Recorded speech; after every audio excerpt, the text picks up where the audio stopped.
Hello, fellow Rosarians. Thank you for joining me today. It is a chilly morning here at the end of September in Maryland. Chardonnay's here with me, and I wanted to talk to you today about healthy red new growth. A lot of us are aware of rosette disease, and probably just enough to be dangerous in that we are hyper focused on that red growth to make sure that it's healthy. And oftentimes people get a little bit too anxious and they end up taking out a rose that doesn't need to be removed. So first, let's talk about what is rosette disease. Rosette disease is a mite that is microscopic and attaches itself to the rose and feeds on the canes, and as it's doing that, it disfigures the rose. Rosette disease will take over the entire shrub if left alone, and it can be transferred to other roses in close proximity. Even if not in close proximity, which is kind of scary, the mites can travel because they're so tiny. They can travel in the wind. The wind will just pick them up and take them miles away to another garden. And so we need to be proactive and looking at our roses to make sure that we can stop the spread. Let's look at the key symptoms of rosette disease. If we look at this textbook picture of the symptoms of rosette disease, you'll see that the canes will start to exhibit hyperthorniness. Another symptom is that the buds will be disfigured and the blooms will be disfigured. And if you're used to looking at your roses on a regular basis, you'll be able to identify that something isn't quite right.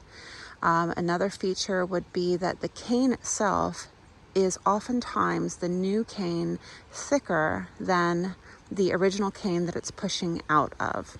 Another key feature will be the leaves. The leaves will not be a normal shape.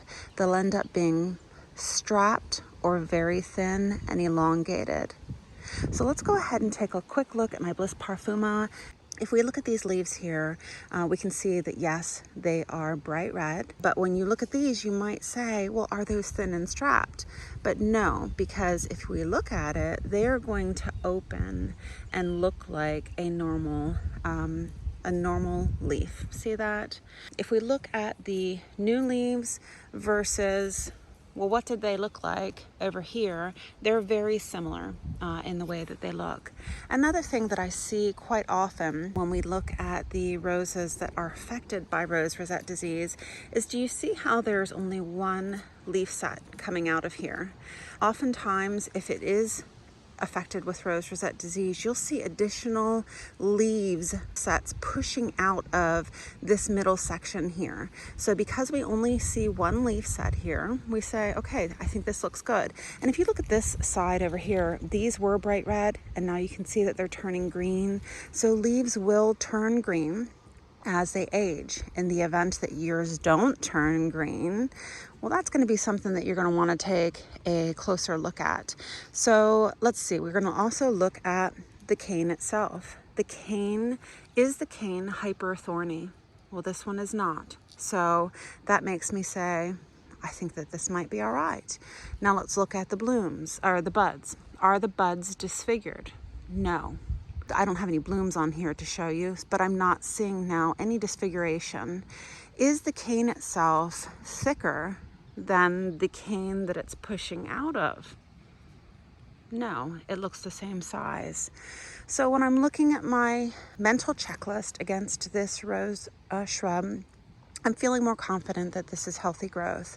It does not have elongated strap leaves. It does not have a hyperthorny cane. It does not have a thickened cane. The buds are not disfigured. So I think that this is all healthy growth right now. I'm going to continue to watch it. But let's say, hypothetically, that the rose did have a symptom. What am I going to do? Well, of course, you're going to go ahead and post it on your local garden group. If you're on the Facebook page, you're going to post it there. I also want you to take a picture of it and put it on the Rosette rosette.org site, and they will let you know if it's something that is verified, yes, it is rosette disease, or if it's just something that could be and it's suspicious and they're watching it, or negative. And so that will give you comfort also. You can also take a cutting over to your local extension center and have it tested. But in the interest of time, I would implore you to ensure that the disease does not spread. If you have a very strong suspicion that it has rosette disease, the $30 or so that you spent on the rose, it's not worth the stress that you're going to have wondering and waiting for the response. Is it rosette disease? I want you to take it out. You can't just cut off a cane. It's not something that you can salvage. So let's talk about now taking it out. Through research, they initially thought that you needed to bag the rose when you removed it, but they have found that the mites adhere so strongly to that branch and leaf and the crooks and crannies that it's in there that you don't need to worry about it. But when I was talking to Dr. Mark Wyndham, he said that you don't want to be shaking around the rose bush. It's something that you are going to want to be delicate when you remove it, but I think better safe than sorry. I would probably go ahead and remove it carefully and bag it and put it in your burn pile or to the trash. You're not going to want to use this in your compost pile.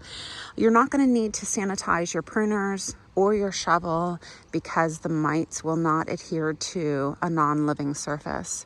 You're not going to need to do anything special with the soil.